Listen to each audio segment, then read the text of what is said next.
हाँ भाई, हेलो। नमस्कार सभी को। स्वागत है आप सभी का संस्कृत भाई हंसराज सर यूट्यूब चैनल पर। मैं हंसराज चक्रधारी आप सभी साथियों का स्वागत, वंदन, अभिनंदन करता हूँ। आ जाइएगा और सभी साथियों को भी बुला लीजिएगा कि क्लास प्रारंभ हो गई है, और आप लोग भी आ जाइएगा और जुड़ जाइएगा। कल की क्लास में हमने पांचों लकारों की प्रक्रिया को विस्तार पूर्वक जाना था। आज की क्लास में जिसकी बात परिचर्चा में आप लोगों से करने वाला हूं वह है कारक अनुवाद, जो कि संस्कृत भाषा में सबसे महत्वपूर्ण टॉपिक रहता है। उसकी परिचर्चा में आज आप लोगों से करने वाला हूं। उमा जी यादव नमस्ते, अवंतिका जी नमस्ते, पीताम्बर जी नमो नमः, राजू जी लोधा नमस्ते। स्वागत है आप सभी साथियों का। चलिए बिना विलंब किए मैं कारक की प्रक्रिया को प्रारंभ करता हूं। तो देखो, सबसे पहले मैं बात करता हूं कारक शब्द की, कि जो कारक शब्द है यानी कारकम, ये जो कारकम शब्द है इसका अपन सबसे पहले करेंगे पोस्टमार्टम।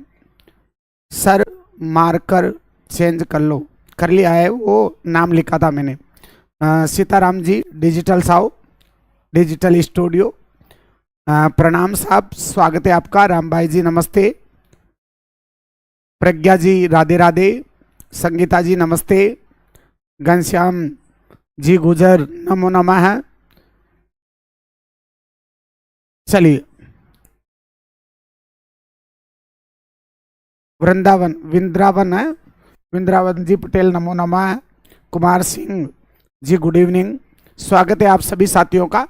आइएगा, कारकम शब्द का सबसे पहले अपन बात करें पोस्टमार्टम की यानी व्युत्पत्ति की। तो कारकम शब्द कैसे बना है तो जानिएगा। इसमें कारकम में क्रि धातु है और क्रि धातु से णुवल प्रत्यय लगाने पर, णुवल का आप सभी को पता है, णुवल का शेष क्या बचता है, अक बचता है। अर्थात यहाँ पर ल और ण की क्या करनी होती है, इस संज्ञा ल और न की संज्ञा करने के बाद क्या बचता है, अक।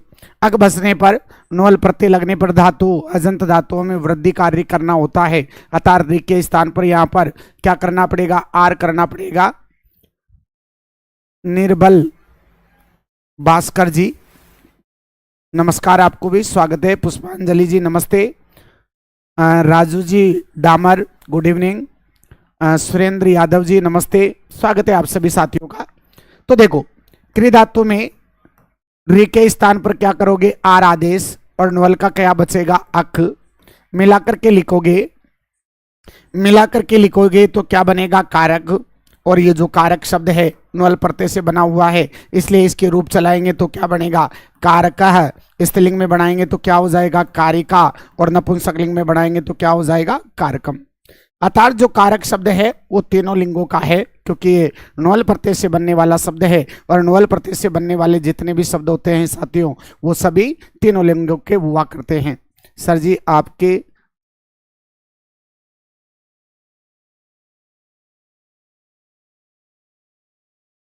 अवंती कुमारी लोधा, सर जी आपके नर्वस देखे हैं। सर जी आपके नर्वस देखे हैं, मैंने सर्जन क्लास के बहुत अच्छे हैं, नोट्स देखे हैं। अच्छा, अवंती जी कुमारी लोधा, अच्छा चलो। चलिए आइएगा, बात करते हैं अपन।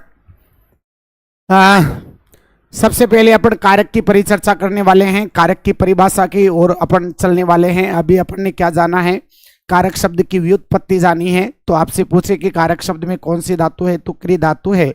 और क्रि धातु से साथियों णुवल प्रत्यय लगने पर कौन सा कारक शब्द बनता है। आइएगा, अब मैं आपको लेकर के चलता हूं परिभाषा की ओर। यानी परिभाषा, कारक किसे कहते हैं, सुनिएगा। कारक किसे कहते हैं, कारक की अनेक परिभाषाएं हमें उपलब्ध होती है। शिवराज जी से नमस्ते, स्वागत है आपका भी। देखो, कारक की सबसे पहली परिभाषा हमारे पास आती है, क्रिया, क्रियाम, करोति, इति, इति कारकम। क्या लिखा मैंने? क्रियाम करोति इति कारकम। क्या मतलब है गुरुजी इसका? कि जो क्रिया को करता है उसे कारक कहा जाता है। मतलब क्रिया को करने वाले को क्या कहा जाता है?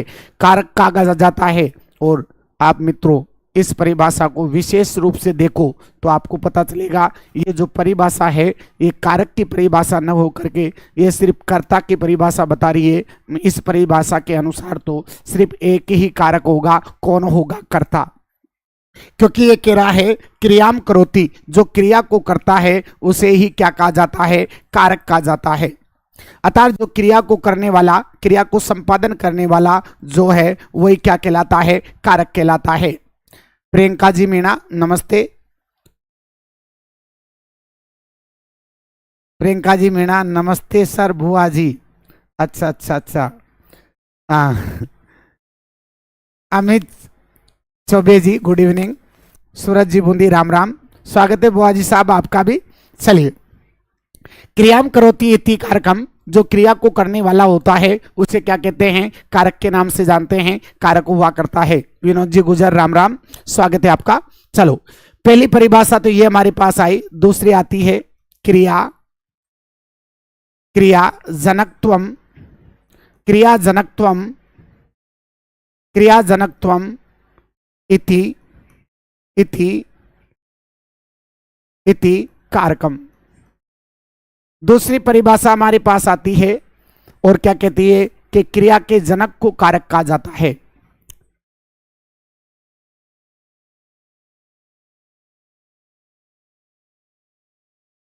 चलो अच्छी बात है। चलो, क्रिया जनकत्वम कारकम, क्रिया जनकत्वम कारकम।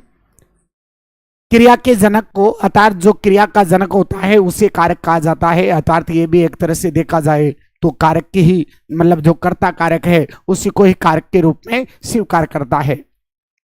तीसरी जो परिभाषा हमारे पास आती है वो आती है क्रियान्वित्वम, क्रियान्वित्वम कारकत्वम। क्या आती है? क्रियान्वित्वम कारकत्वम, क्रियान्वित्वम,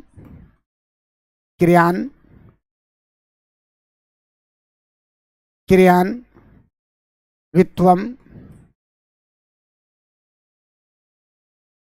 क्रियान्वित्वम इति इति कारकम।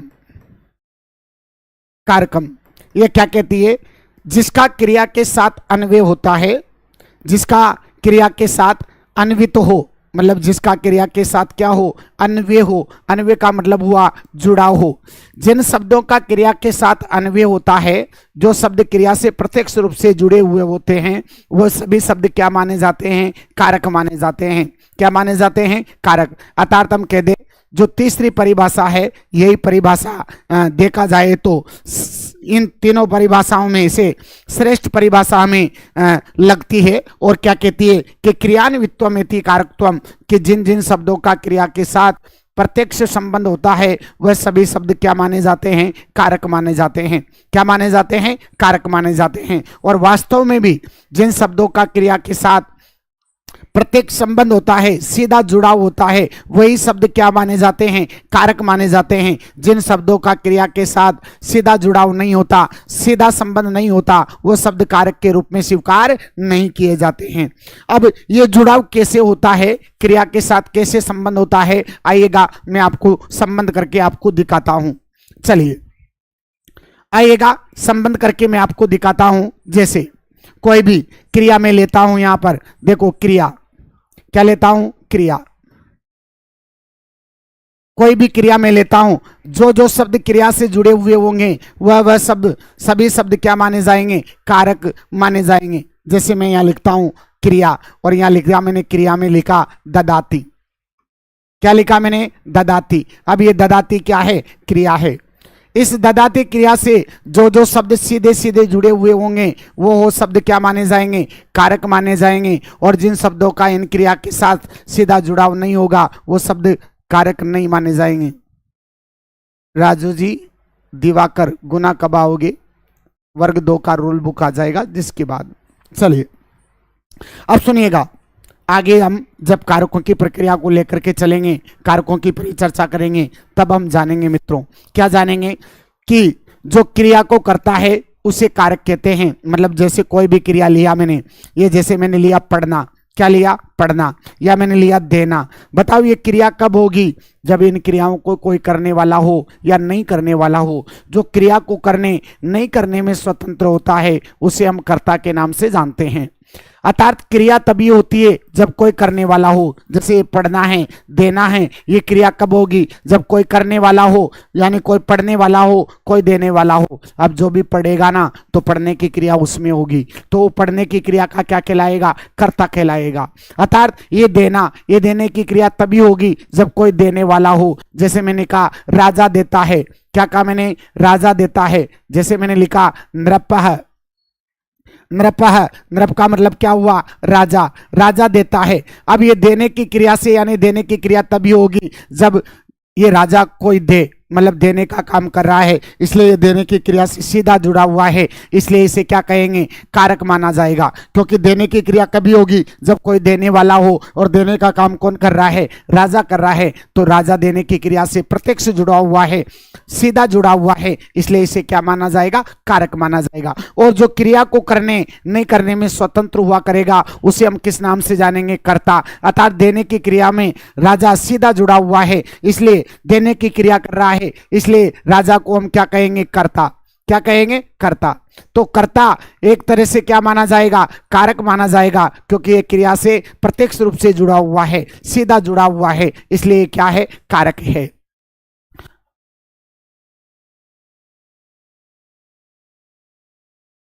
कनवारजी सिंह भिंड से ही सर जी, चलो धन्यवाद आपका, स्वागत है आपका भिंड से भी आपका। आइएगा मित्रों, सुनिएगा भैया। जैसे ये पढ़ना है, जैसे मैंने कोई लिखा, मैंने कहा कि खाता है, क्या लिखा मैंने? बताओ। खाता है।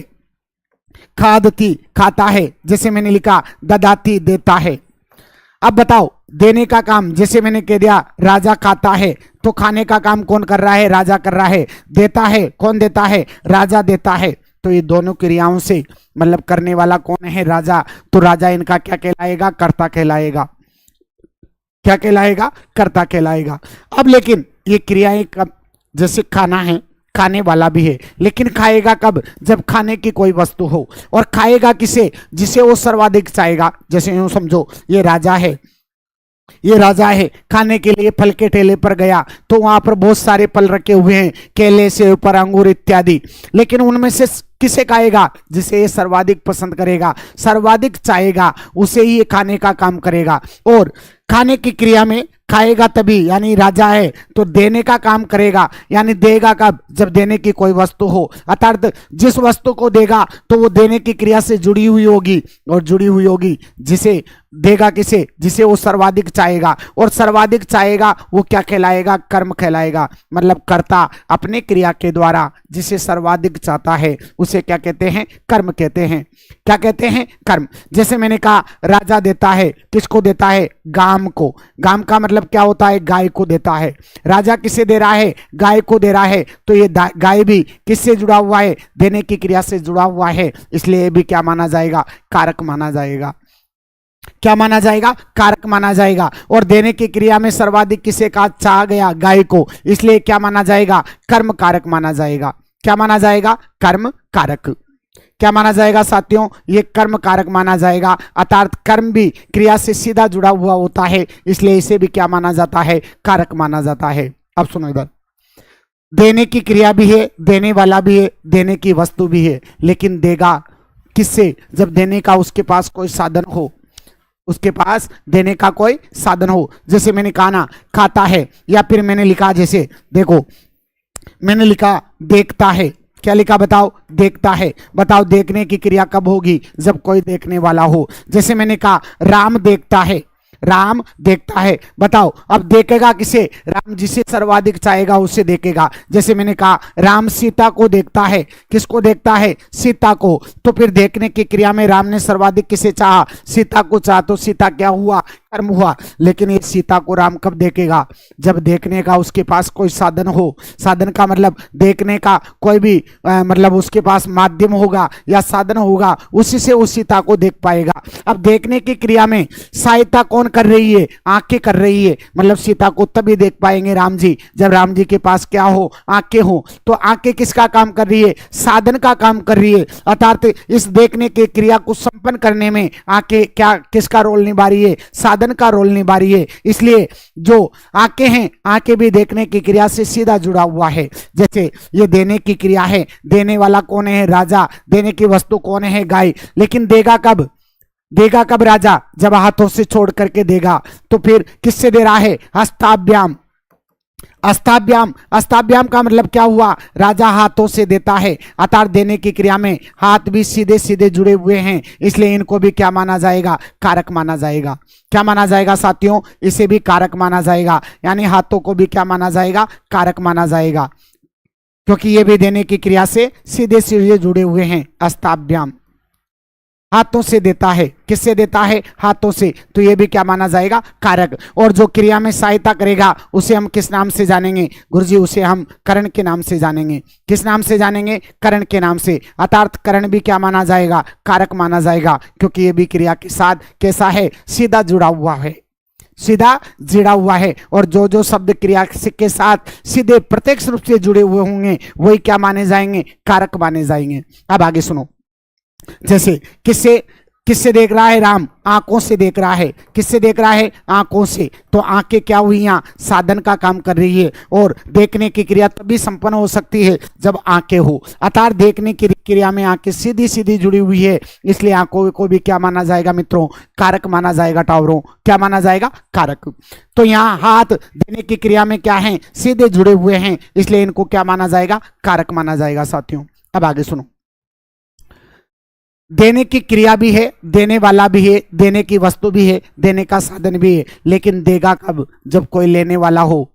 अरे देगा कब? जब कोई लेने वाला हो। और लेगा कौन? जिसे आवश्यकता हो। जिसे आवश्यकता हो, मतलब जिसको आवश्यकता नहीं है वो नहीं लेगा। जिसे आवश्यकता है और कोई भी वस्तु दी जाएगी तो वो जिस वस्तु की उसे आवश्यकता है, यदि वो वस्तु उसे मिलती है तो वो क्या होगा? प्रसन्न होगा, संतुष्ट होगा। और सुनो, कर्ता अपने कर्म के द्वारा या अपनी क्रिया के द्वारा जिसे प्रसन्न या संतुष्ट करता है। क्या कहा? कर्ता अपने कर्म या क्रिया के द्वारा जिसे प्रसन्न या संतुष्ट करता है उसे क्या कहते हैं साथियों? उसे संप्रदान कहते हैं। क्या कहते हैं? संप्रदान। जैसे राजा देने की क्रिया कौन कर रहा है? राजा। देने की वस्तु कौन है? गाय। किससे दे रहा है? हाथों से। अब गाय की आवश्यकता किसको है? ब्राह्मण को है। ब्राह्मण को गाय चाहिए। अब राजा यदि ब्राह्मण को गाय दे देगा तो गाय दे देगा तो ब्राह्मण क्या हो जाएगा? संतुष्ट हो जाएगा। तो किसको देता है? विप्राय। किसको देता है? विप्राय। विप्राय का मतलब हुआ ब्राह्मण को। ब्राह्मण को गाय देता है विप्राय। तो गाय लेकर के ये ब्राह्मण देवता क्या हो रहे हैं? प्रसन्न हो रहे हैं, संतुष्ट हो रहे हैं, इसलिए इनको क्या कहेंगे? क्या कहेंगे? संप्रदान कहेंगे। अब ये देने की क्रिया से ये भी सीधे जुड़े हुए हैं, इसलिए इनको भी क्या माना जाएगा? कारक के रूप में स्वीकार किया जाएगा। और जो संतुष्ट होगा, जो क्या होगा? संतुष्ट होगा, उसे हम क्या कहेंगे? संप्रदान के नाम से जानेंगे। किस नाम से? संप्रदान से। संप्रदान। तो संप्रदान भी क्या माना जाएगा? कारक माना जाएगा, क्योंकि ये भी क्रिया के साथ सीधा जुड़ा हुआ है। अब आगे सुनिएगा। प्रियंका जी नागर नमस्कार, सुनिएगा। देखो, देने की क्रिया भी है, देने वाला भी है, देने की वस्तु भी है, देने का साधन भी है, लेने वाला भी है। लेकिन देगा कहां से? ये गाय कहीं तो बंधी होगी। ये गाय राजा ने कहीं तो बांध रखी होगी। जहां से ये गाय को देगा तो जहां से भी देगा वहां से ये गाय क्या होगी? अलग होगी। क्या होगी? अलग होगी। और यहां पर एक सूत्र मिलता है, ध्रुवम पाए पादानम। ध्रुवम पाए पादानम यानी अलग होने की क्रिया में, अलग होने के प्रसंग में जो अवधिभूत कारक होता है, अर्थात जहां से दूरीकरण हो, जहां से अलग हो, उसे क्या कहा जाता है? अपादान कहा जाता है मित्रों। क्या कहा जाता है? अपादान कहा जाता है। तो यहां पर कहां से? गोष्ठात। गोष्ठघात का मतलब होता है बाड़े से। कहां से? बाड़े से। बताओ राजा गाय को कहां से दे रहा है? बाड़े से दे रहा है। तो ये गोष्ठात भी क्या है? अर्थात बाड़े से गाय को देने की क्रिया संपन्न तभी होगी जब बाड़े से गाय को क्या कर लेगा? अलग करेगा। इसलिए गोष्ठ भी देने की क्रिया से सीधा जुड़ा हुआ है, इसलिए इसको भी क्या माना जाएगा? कारक माना जाएगा। नीलम जी हाड़ा, ये क्लास कब से चले रही है? ये अभी इसमें 2 टॉपिक हो गए हैं, तीसरा टॉपिक कारक प्रारंभ है, कारक चल रहे हैं। पूरा पाठ्यक्रम यूट्यूब पर उपलब्ध होने वाला है कुछ समय में। चलिए, तो ये अपादान, अपादान भी क्रिया के साथ सीधा जुड़ा हुआ होता है, इसलिए अपादान को भी क्या माना जाता है मित्रों? कारक माना जाता है। क्या माना जाता है? कारक माना जाता है। यानी अपादान, अपादान भी क्या है? कारक है, क्योंकि ये भी क्रिया के साथ सीधा जुड़ा हुआ है। अब देखो, देने की क्रिया भी है, देने वाला भी है, देने की वस्तु भी है, देने का साधन भी है, लेने वाला भी है। जहां से गाय को दे रहे हैं वहां से गाय अलग भी हो रही है, लेकिन देगा कब? क्योंकि ये राजा और ब्राह्मण कहीं ना कहीं तो खड़े होंगे, कहीं ना कहीं तो खड़े होंगे। जहां पर ये खड़े होंगे उसे हम क्या कहेंगे? आधार कहेंगे। क्या कहेंगे? आधार कहेंगे। जैसे गंगा तटे, कहां देता है? गंगा का तटे, गंगा तटे कहां पर दे रहा है? गंगा के तट पर। अर्थात ये गंगा के तट पर देने की क्रिया संपन्न हो रही है, इसलिए गंगा का तट भी देने की क्रिया से सीधा जुड़ा हुआ है, इसलिए इसको भी क्या माना जाएगा? कारक। और जहां पर ये दोनों खड़े हैं, दोनों का क्या है? आधार। आधार को क्या कहते हैं? अधिकरण कहते हैं, इसलिए अधिकरण को भी क्या माना जाएगा? कारक माना जाएगा। क्या माना जाएगा? कारक माना जाएगा। अर्थात इन सभी शब्दों का क्रिया के साथ सीधा संबंध था, इसलिए सभी शब्द क्या माने गए? कारक माने गए। अब सुनो, जैसे मैंने कहा पाटलिपुत्र, पाटली पुत्रस्य। क्या कहा मैंने? पाटलिपुत्रस्य। क्या कहा मैंने? बताओ। पाटलिपुत्रस्य नरपः, पाटलिपुत्र का राजा। राजा कहाँ का है? पाटलिपुत्र का है। अर्थात ये जो पाटलिपुत्र है ना, ये पाटलिपुत्र क्रिया से नहीं जुड़ा हुआ होकर किससे जुड़ा हुआ है? राजा से जुड़ा हुआ है। मतलब ये पाटलिपुत्र किससे जुड़ रहा है? कहाँ का राजा है? पाटलिपुत्र का है। जबकि राजा तो किससे जुड़ा हुआ है? क्रिया से, इसलिए राजा तो कारक है। लेकिन ये जो पाटलिपुत्र है मित्रों, ये पाटलिपुत्र से किससे जुड़ा हुआ है? राजा से जुड़ा हुआ है। तो ये पाटलिपुत्र को हम कारक नहीं मानेंगे। क्यों नहीं मानेंगे? क्योंकि पाटलिपुत्र का क्रिया से कोई लेना देना नहीं है। इन दोनों में आपस में संबंध हो रहा है। राजा कहाँ का है? पाटलिपुत्र का है। कहाँ का है? पाटलिपुत्र का है। तो ये जो षष्ठी विभक्ति है, इस षष्ठी विभक्ति वाले शब्द को क्या कहेंगे? पाटली। राजा कहाँ का है? पाटलिपुत्र का। दोनों के बीच में क्या हो रहा है? संबंध हो रहा है, तो इसे तो हम क्या कहेंगे? संबंध कहेंगे। यानी राजा कहाँ का है? पाटलिपुत्र का। पाटलिपुत्र, पाटलिपुत्र, पाटलिपुत्र क्या है? पाटलिपुत्र से क्या हो रहा है? कर्ता का क्या हो रहा है? संबंध। तो इसे तो हम क्या मानेंगे? संबंध मात्र मानेंगे। और ये संबंध किससे जुड़ा हुआ है? कर्ता से जुड़ा हुआ है। तो जो क्रिया से जुड़ा हुआ नहीं होगा उसे हम कारक के रूप में स्वीकार नहीं करेंगे। इसी से स्पष्ट हो गया कि क्रिया के जुड़ाव के आधार पर ही कारक कितने होते हैं? कारक 6 होते हैं। कारक कितने होते हैं? 6 होते हैं। कौन कौन से कारक हुए? कर्ता, कर्म, करण, संप्रदान, अपादान, अधिकरण। इन 6 को ही कारकों के रूप में स्वीकार किया जाता है, क्योंकि संबंध का क्रिया के साथ सीधा जुड़ाव नहीं होता, संबंध का अन्य कारकों के साथ संबंध होता है, इसलिए इसको कारक के रूप में स्वीकार नहीं किया जाता है। यही कारण है कि जो संबंध है वो संबंध कारक के रूप में स्वीकार नहीं किया जाता है। क्रिया के जुड़ाव के आधार पर इनसे कोई क्या माना जाता है? कारक माना जाता है। अर्थात हम स्पष्ट रूप से कह सकते हैं कि क्रिया के जुड़ाव के आधार पर, क्रिया से सीधे संबंध के आधार पर कारक कितने होते हैं? तो कारक 6 होते हैं मित्रों। एक बार आप स्क्रीनशॉट ले लीजिएगा, फिर आपको आगे लेकर के मैं चलता हूं। चलिए लिख लीजिएगा। देखो, यानी हम कह सकते हैं क्रिया से जुड़ाव के आधार पर तथा सामान्यतः कारक 6 होते हैं। छह होते हैं। कितने होते हैं? छह होते हैं। कितने होते हैं? छह। अब वो छह कौन कौन से होते हैं देखिएगा। कर्ता, कर्म, करणम, कर्ता कर्म च करणम, कर्ता कर्म च करणम, संप्रदानम तथैव च, संप्रदानम तथैव च,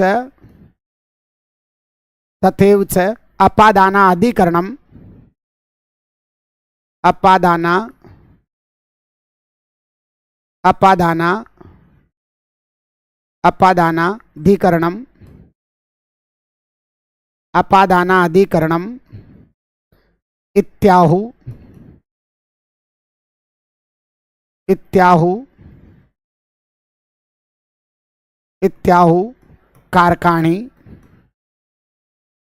सटः। ये छह कारक माने गए हैं। कितने माने गए हैं? छह कारक माने गए हैं। कौन कौन से? कौन कौन से? कर्ता, कर्म, करण, संप्रदान, अपादान, अधिकरण। इन छह को ही क्या माना जाता है? कारक माना जाता है। तो कौन कौन से कारक हो गए मित्रों? पहला कारक हमारे पास आया कर्ता, दूसरा कर्म, करण, संप्रदान, संप्रदान और अपादान और अधिकरण, अधिकरण। ये छह ही क्या माने गए? कारक माने गए। कारक कितने होते हैं? छह होते हैं। अब सुनिएगा, यहां हम कह सकते हैं, क्या कह सकते हैं? संबंध और संबोधन का क्रिया के साथ प्रत्येक संबंध नहीं होता, प्रत्येक जुड़ाव नहीं होता, इसलिए इन दोनों को कारक के रूप में स्वीकार नहीं किया जाता। एक बार स्क्रीनशॉट ले लीजिएगा, फिर मैं आपको आगे लेकर के चलता हूं। चलो, संबंध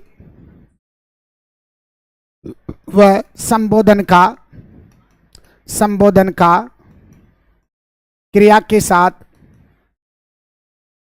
साथ सीधा जुड़ाव, सीधा जुड़ाव या सीधा जुड़ाव यानी प्रत्येक संबंध, प्रत्यक्ष संबंध, संबंध नहीं होता है, नहीं होता है।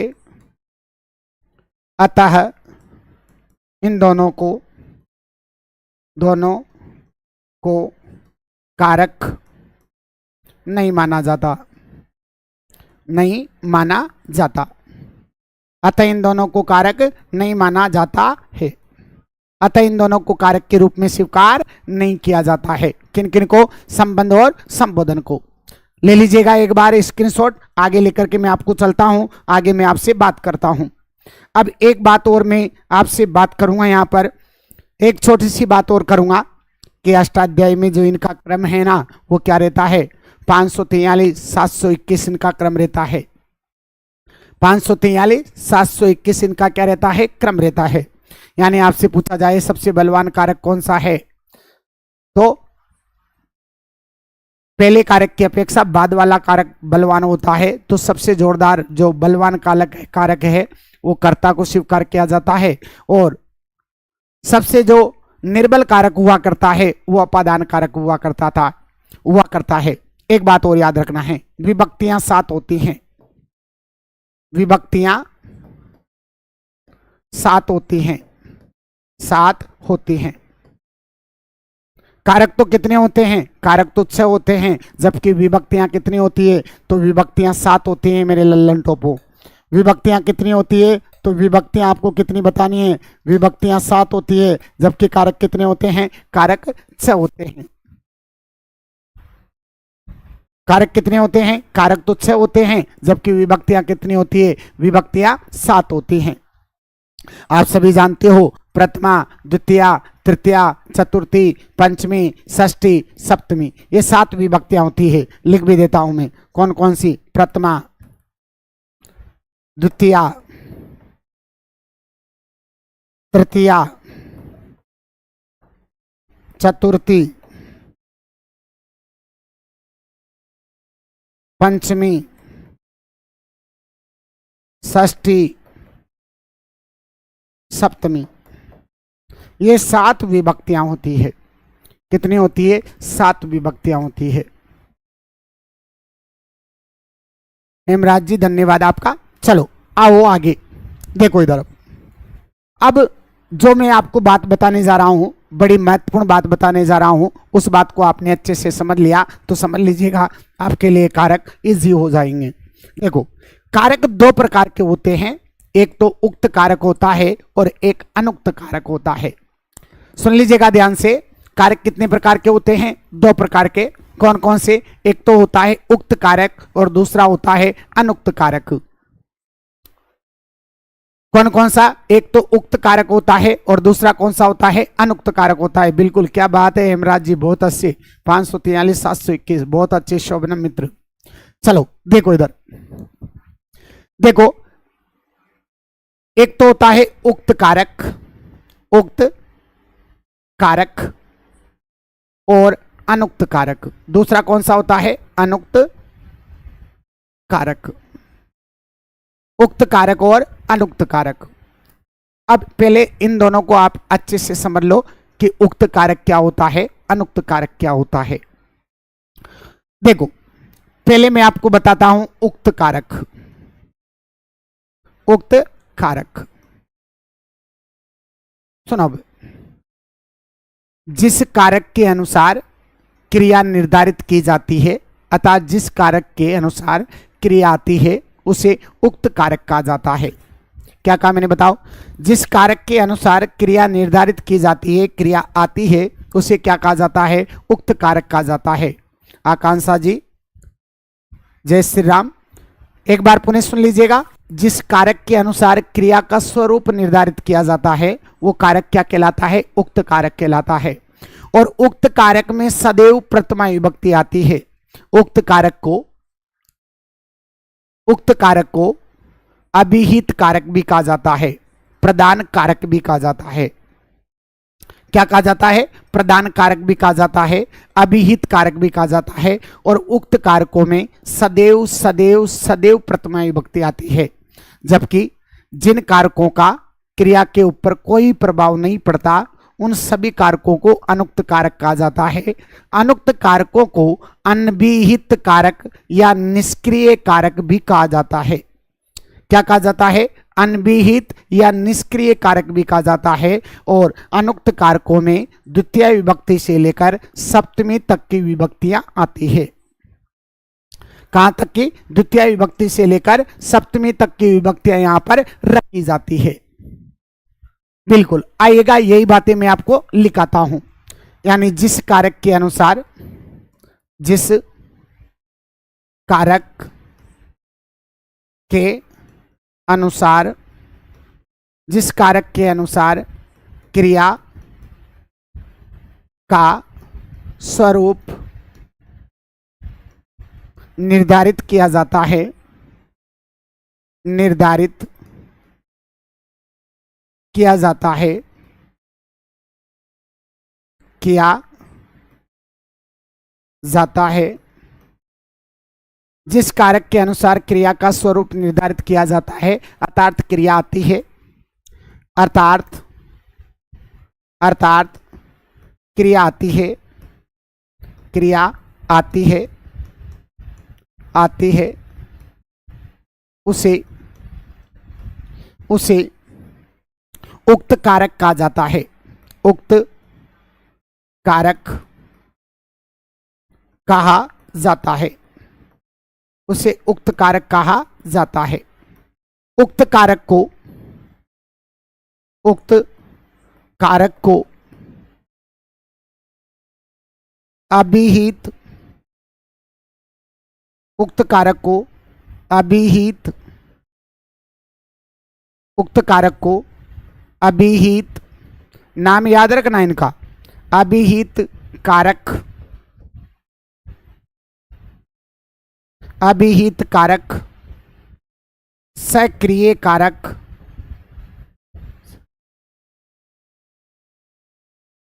सक्रिय कारक, प्रदान कारक, प्रधान कारक भी कहा जाता है, कहा जाता है। अब आपसे पूछे उक्त कारके का विभक्ति, तो आपका जवाब होना चाहिए प्रथमा, क्योंकि उक्त कारकों में कारक भी कहा जाता है, उक्त कारक में सदैव प्रथमा विभक्ति आती है। उक्त कारक में सदैव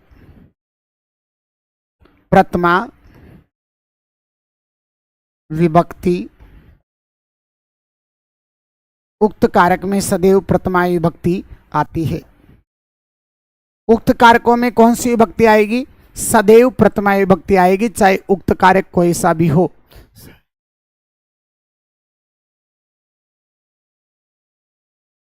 हाँ बिल्कुल पूछ लेगा, आपसे पूछ लेगा अभिहित कारके का विभक्ति, तो आपका जवाब होगा प्रथमा। सक्रिय कारके का विभक्ति प्रथमा। आपसे पूछ लेगा उक्त कारके का विभक्ति प्रथमा। तो आपको पूरे नाम याद रखने हैं, ये नामों का ही तो खेल है मैम पूरा। एक बार आप स्क्रीनशॉट ले लीजिएगा।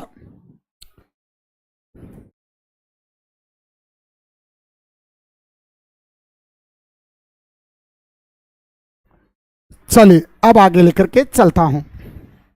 दूसरा कारक है हमारे पास अनुक्त कारक। अनुक्त कारक, अनुक्त कारक। अब अनुक्त कारक क्या होता है सुन लीजिएगा। जिन कारकों का क्रिया के ऊपर कोई प्रभाव नहीं पड़ता है, कोई प्रभाव नहीं पड़ता है, नहीं पड़ता है। जिन कारकों का क्रिया के ऊपर कोई प्रभाव नहीं पड़ता है उन्हें अनुक्त कारक कहते हैं। उन्हें अनुक्त कारक कहते हैं। उन्हें अनुक्त कारक कहते हैं। अनुक्त कारकों में अनुक्त कारकों को अनुक्त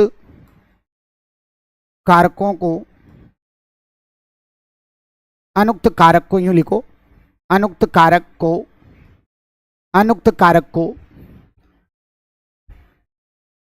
अनभिहित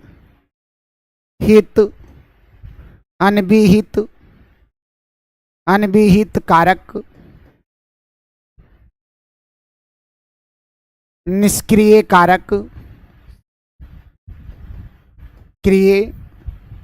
निष्क्रिय कारक,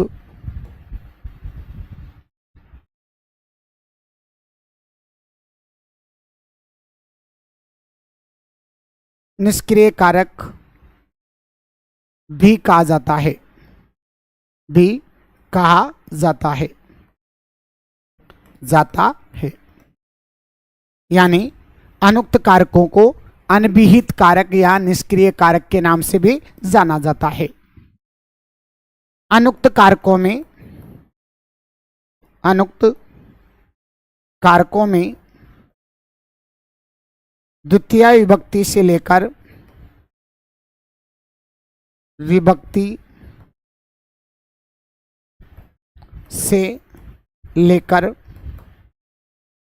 सप्तमी विभक्ति तक का, द्वितीय विभक्ति से लेकर सप्तमी विभक्ति तक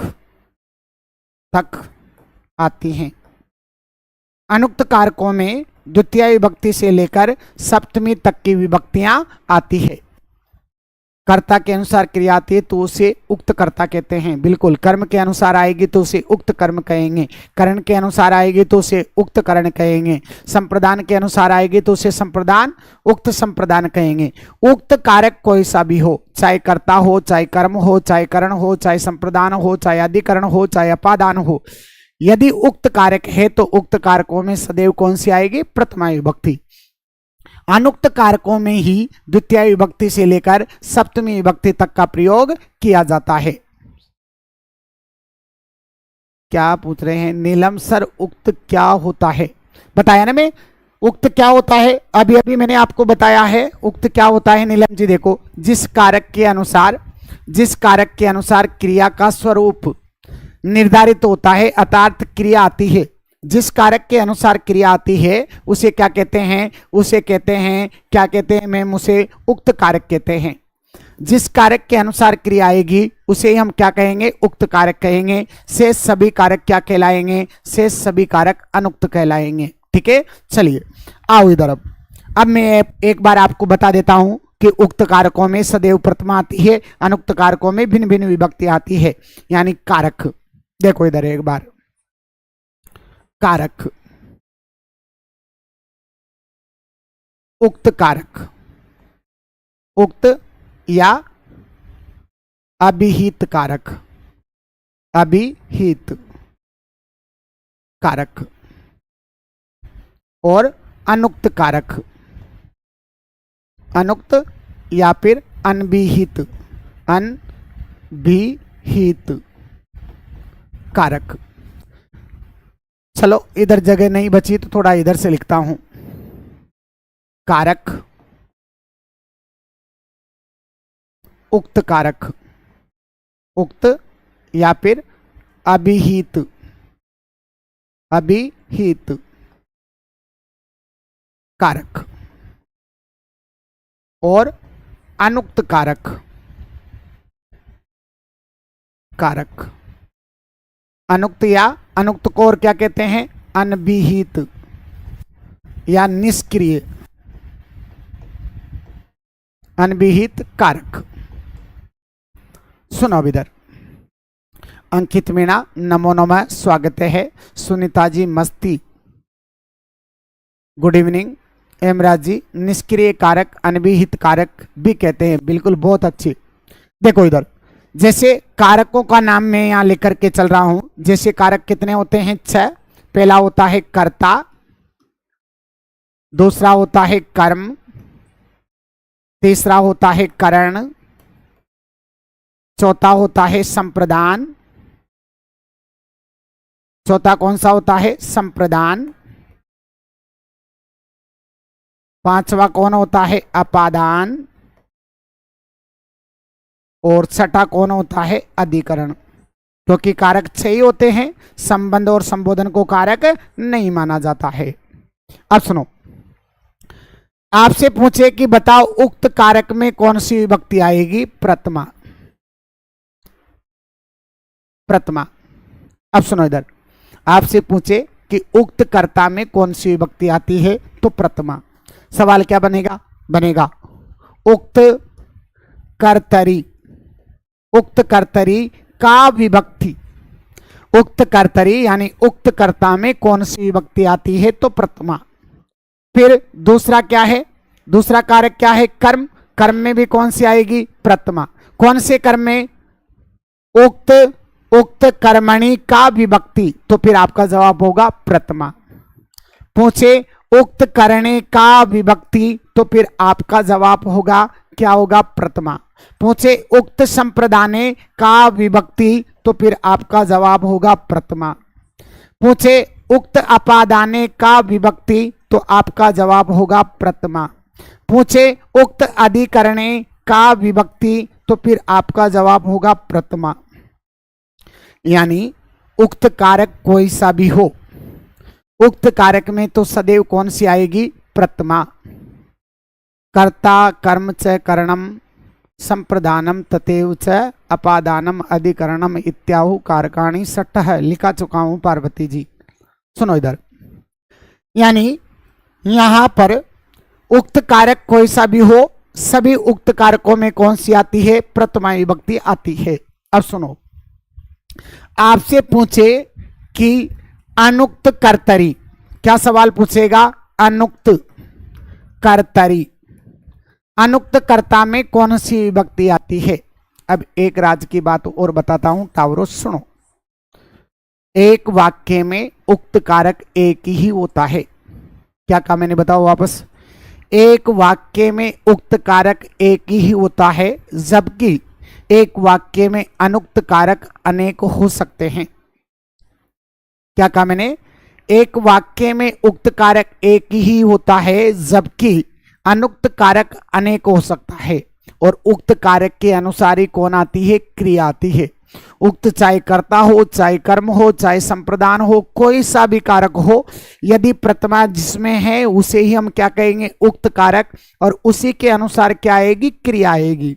मतलब उक्त कारक जिस पुरुष वचन का होगा, क्रिया भी उसी पुरुष वचन की निर्धारित की जाती है। पूछे अनुक्त कर्तरी का विभक्ति, तो सुनो, जब कर्ता उक्त होता है तब तब कर्म अनुक्त होता है। जब कर्म उक्त हो जाता है तब कर्ता अनुक्त हो जाता है। और अनुक्त कर्ता में तृतीया विभक्ति आती है। तो अनुक्त कर्ता में कौन सी आएगी? आपसे पूछे अनुक्त कर्तरी का विभक्ति, तो फिर आप बताओगे तृतीया। सवाल पूछेगा अनुक्त कर्तरी, अनुक्त कर्ता में कौन सी विभक्ति? तृतीया। पूछे अनुक्त कर्म में कौन सी, तो अनुक्त कर्म में कौन सी आएगी? द्वितीया। पूछे अनुक्त करण में कौन सी आएगी, तो अनुक्त करण में तृतीया। या फिर पूछे अनभिहित करने का विभक्ति, तृतीया। पूछे अनुक्त या अनभिहित संप्रदाने का विभक्ति, तो फिर आपको बताओगे चतुर्थी। अनुक्त अपादाने का विभक्ति, तो फिर आप बताओगे पंचमी। क्या बताओगे? पंचमी। अनुक्त अधिकरणे का विभक्ति, तो फिर आप बताओगे सप्तमी। क्या बताओगे? सप्तमी। क्या बताओगे मित्रों? सप्तमी विभक्ति आपको बतानी होगी। यानी अनुक्त कारकों में द्वितीय से लेकर सप्तमी तक की विभक्तियां आई है, जबकि उक्त कारक में सदैव कौन सी विभक्ति आई है? प्रथमा विभक्ति आई है। यानी उक्त कारक में तो सदैव सदैव सदैव प्रथमा ही विभक्ति आएगी। जिस कारक में प्रथमा विभक्ति होगी वही कारक क्या माना जाएगा? उक्त माना जाएगा। टावरों, बाकी शेष सभी कारक क्या माने जाएंगे? अनुक्त माने जाएंगे। एक बार आप स्क्रीनशॉट ले लीजिएगा, फिर मैं आपको आगे लेकर के चलता हूं, आगे जोड़ता हूं। चलिए, हमने जो कारकों का बेसिक था, वैसे तो कारकों का बेसिक बहुत लंबा चौड़ा है, बहुत ज्यादा इसमें बातें हैं, लेकिन अपन रिट वर्ग 3 और सीटेट को केंद्रित कर कर ही क्लासों को ले रहे हैं। उसी के अकॉर्डिंग चीजें लेकर के चल रहे हैं, उन्हीं की बातें मैं आपसे कर रहा हूं। तो आइएगा, अब मैं आपको लेकर के चलता हूं कारकों की ओर।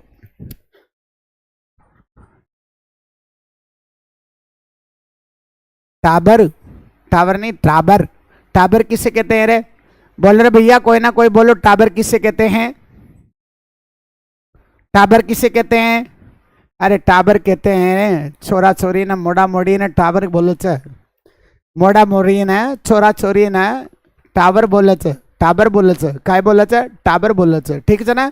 चलो, टावर कहाँ है सर जी? पार्वती जी कह रहे हैं। चलो आओ, लो ले लो स्क्रीनशॉट, आगे चलता हूं मैं। अब आपको कारकों की ओर लेकर के चलता हूं। सबसे पहले अपन चलेंगे कर्ता कारक की ओर, पहले कारक की ओर। कहां चलेंगे? पहले कारक की ओर मैं आपको लेकर के चलूंगा। पहले कारक की ओर मैं आपको लेकर के चलने वाला हूं। हाँ बिल्कुल, चलो। देवराज जी मीणा छोरा, हाँ छोरा ने टाबर बोला छे, छोरी भी ना भी टाबर ही बोले छे मारा भाई। टाबर को मतलब छोरा छोरी दोनों ही होवे छे। टाबर का मतलब छोटे बच्चों को टाबर बोला जाता है। छोटे बच्चों को क्या बोला जाता है? टाबर बोला जाता है। जिनके टावर नहीं आते ना, उन्हें टाबर बोलते हैं। जिनके टावर आने लग जाते हैं, वाईफाई कनेक्टेड हो जाते हैं, उन्हें टावर नहीं कहते। फिर उनके टावर आने लग जाते हैं ना, इसलिए जिनके टावर नहीं आते उन्हें टाबर बोलते हैं। ठीक है, चलो आओ मेरे बच्चों, मेरे टाबरों। बिल्कुल अंकित जी, आओ। अब मैं आपको कारकों की ओर लेकर के चलूंगा। उससे पहले मैं थोड़ा सा आपको कारक चिन्हों के बारे में परिचर्चा कर लेता हूं कि कारक चिन्ह क्या होते हैं। देखो एक बार, कारक चिन्ह, कारक चिन्ह, कारक चिन्ह भी आपके लिए बड़े महत्वपूर्ण हैं। इसलिए इनको भी मैं आपसे बात कर लेता हूं। देखो, विभक्ति, विभक्ति, कारक नाम, कारक नाम, कारक चिन्ह, कारक चिन्ह और रूप। अब थोड़ा सा सुन लो आप मुझे, आओ इधर। विभक्ति, सबसे पहले कौन सी विभक्ति आती है? प्रथमा। अब प्रथमा विभक्ति क्या होती है? सुनो, प्रथमा विभक्ति में कौन होता है? उक्त कारक, उक्त कर्ता। कैसा कर्ता? उक्त कर्ता। अनुक्त कर्ता में तो तृतीया आती है।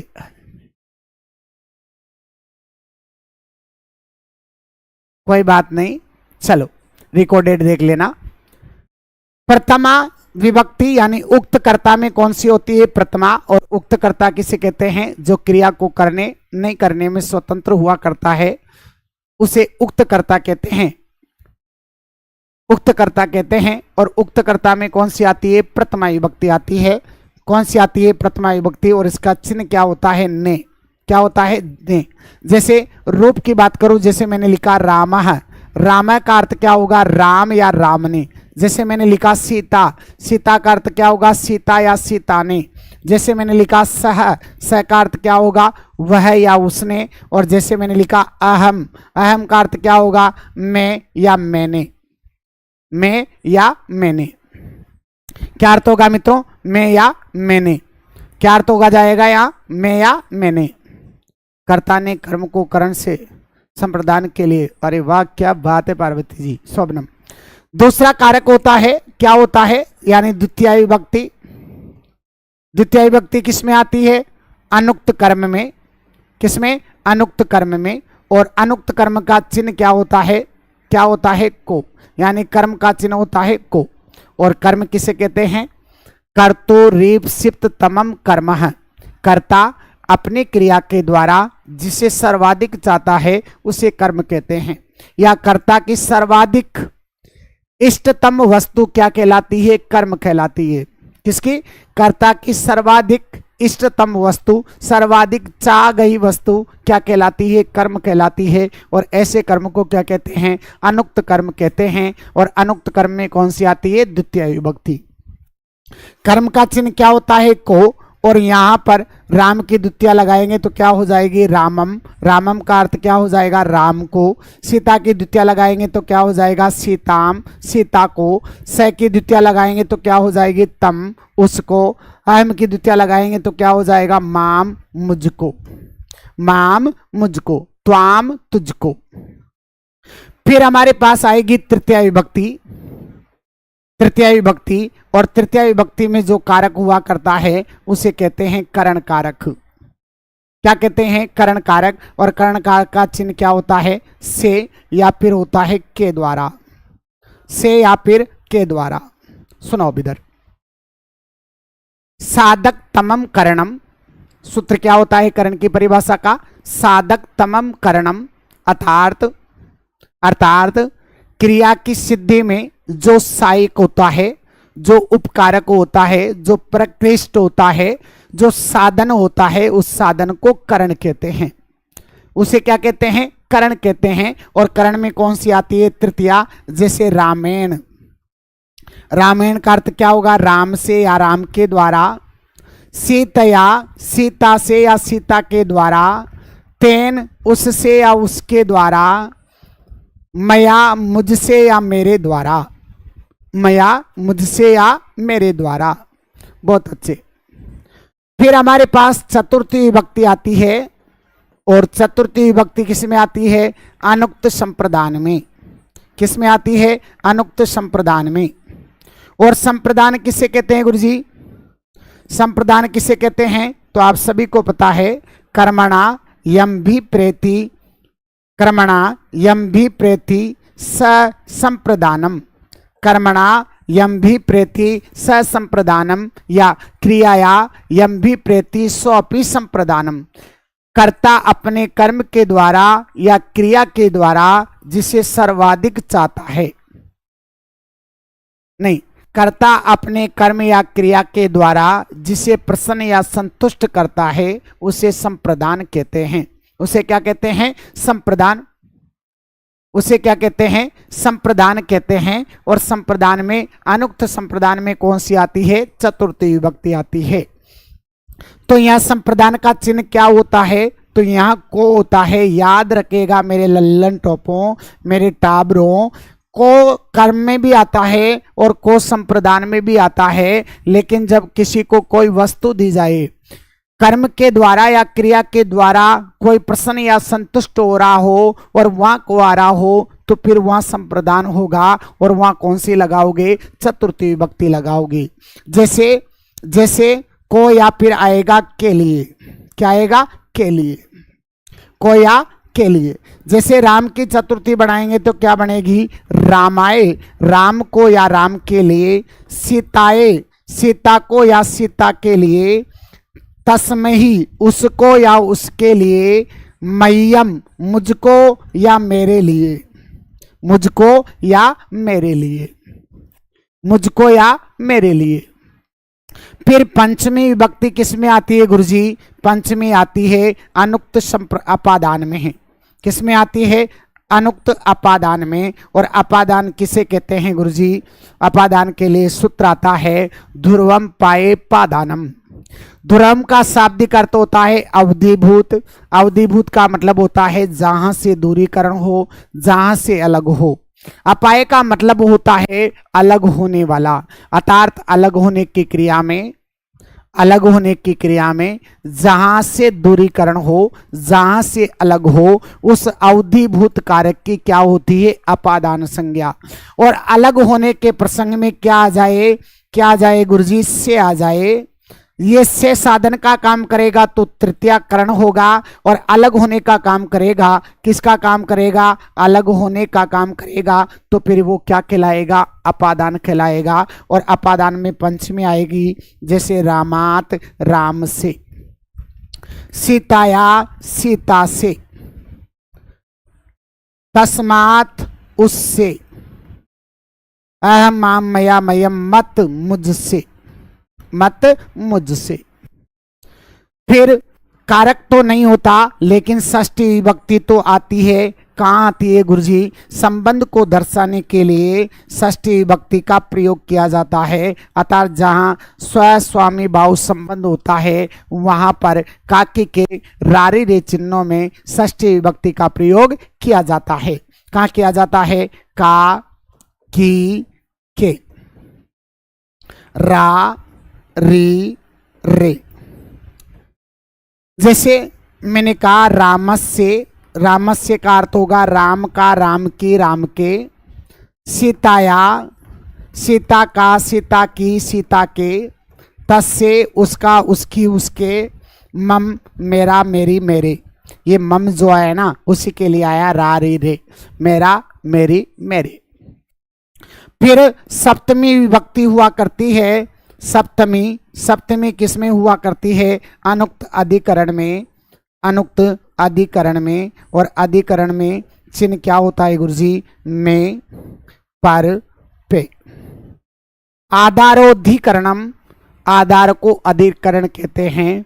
अर्थात आद्य जिस पर अवस्थित होता है, जिस पर विद्यमान होता है उसे अधिकरण कहते हैं। और अधिकरण में सप्तमी आती है। और जैसे मैंने लिखा रामे, राम पर, राम में, राम पर। सीताया, सीता में, सीता पर, सीता में। तस्मीन, उसमें, उस पर, उस पे। मई, मुझ में, मुझ पर, मुझ पे। तो ये क्या है? संबोधन। अब हमारे पास एक होता है संबोधन। संबोधन में आप सभी को पता है प्रथमा विभक्ति आती है। संबोधन को संबोधन ही कहा जाता है। सम्यक बोध्यते इति संबोधनम, अच्छे प्रकार से बुलाने को, अच्छे प्रकार से संबोधित करने को संबोधन कहा जाता है। और संबोधन का चिन्ह होता है भो, अरे, हे। और इसमें तो कौन सी विभक्ति आती है? तो इनमें तो प्रथमा विभक्ति आती है। संबोधन में तो प्रथमा विभक्ति आती है। लेकिन संबोधन एक वचन प्रथमा विभक्ति से भिन्न होता है, इसलिए उसको संबुद्धि के नाम से जाना जाता है। किस नाम से जाना जाता है? संबुद्धि के नाम से जाना जाता है। किस नाम से जाना जाता है? संबुद्धि के नाम से उसको जाना जाता है। तो ये है अपने कौन? चिन्ह। लेकिन अब मैं आपको एक बात बताता हूं, सुनिएगा ध्यान से, सुनिएगा आप। कारक कितने प्रकार के हुए? 2 प्रकार के। विभक्तियां भी 2 प्रकार की होती हैं। कारक कितने प्रकार के हुए? 2 प्रकार के। कौन कौन से? उक्त कारक और अनुक्त कारक। वैसे ही विभक्तियां भी 2 प्रकार की होती है। कौन कौन सी? एक तो होती है कारक विभक्ति और दूसरी होती है उपपद विभक्ति। कारक विभक्ति उपपद विभक्ति की अपेक्षा बलवती होती है, अर्थात एक वाक्यों में उपपद और कारक विभक्ति दोनों का नेम प्राप्त होता है तो कारक विभक्ति के अनुसार ही विभक्ति आएगी, क्योंकि कारक विभक्ति उपपद विभक्ति की अपेक्षा बलवती होती है। कैसी होती है? बलवती। कारक विभक्ति किसे कहते हैं? कारक विभक्ति किसे कहते हैं? जहां पहले कारक निर्धारित किया जाता है और कारक के अनुसार आने वाली विभक्तियों को कारक विभक्ति के नाम से जाना जाता है। जैसे करण कारक में आने वाली तृतीया विभक्ति, कर्म कारक में आने वाली द्वितीय विभक्ति, संप्रदान में आने वाली चतुर्थी विभक्ति। लेकिन शब्दों के योग में होने वाली विभक्तियों को शब्दों के योग में होने वाली विभक्तियों को शब्दों के योग में आने वाली विभक्तियों को उपपद विभक्ति कहा जाता है। यहाँ कारकों से कोई लेना देना नहीं होता है। जैसे नम के योग में आने वाली चतुर्थी विभक्ति, अभित के योग में आने वाली द्वितीय विभक्ति, स साकम सार्धम समम के योग में आने वाली तृतीय विभक्ति। अर्थात जहाँ शब्दों के योग में विभक्तियां होती है उन्हें कहा जाता है उपपद विभक्तियां। एक बार आप स्क्रीनशॉट ले लीजिएगा, फिर मैं आपको आगे लेकर के चलता हूं। चलिए, इस प्रकार हमने कारक का जो बेसिक था, कारक का जो सामान्य जानकारी था, वो सामान्य जानकारी आज की क्लास के माध्यम से हमने जाना। आज मेरा स्वास्थ्य अच्छा नहीं है। बिल्कुल, क्या बात है पीताम्बर शोभनम। हाँ देखो, यहाँ नम आ रहा था, चतुर्थी ना करके द्वितीय लगाया अपन ने। मुलायम जी लोधी, जय श्री राम, राधे राधे। सुनिए, आज मेरा स्वास्थ्य अच्छा नहीं था, इसलिए आज दिन में जो मेरी ऑफलाइन की क्लास थी वो भी मैंने नहीं ले पाया, और क्योंकि मैंने शेड्यूल लगा दिया था इसलिए मेरा क्लास लेना बन रहा था, इसलिए मैं आप लोगों से रूबरू होने आया। लेकिन आज तो अपने 1 घंटे की क्लास में ही क्लास को ऑफ कर रहे हैं, लेकिन कल मैं लगभग 3-4 घंटे की आपकी क्लास लूँगा। लगभग आधे से ज़्यादा कारक कल की क्लास में अपन संपादित करने वाले हैं।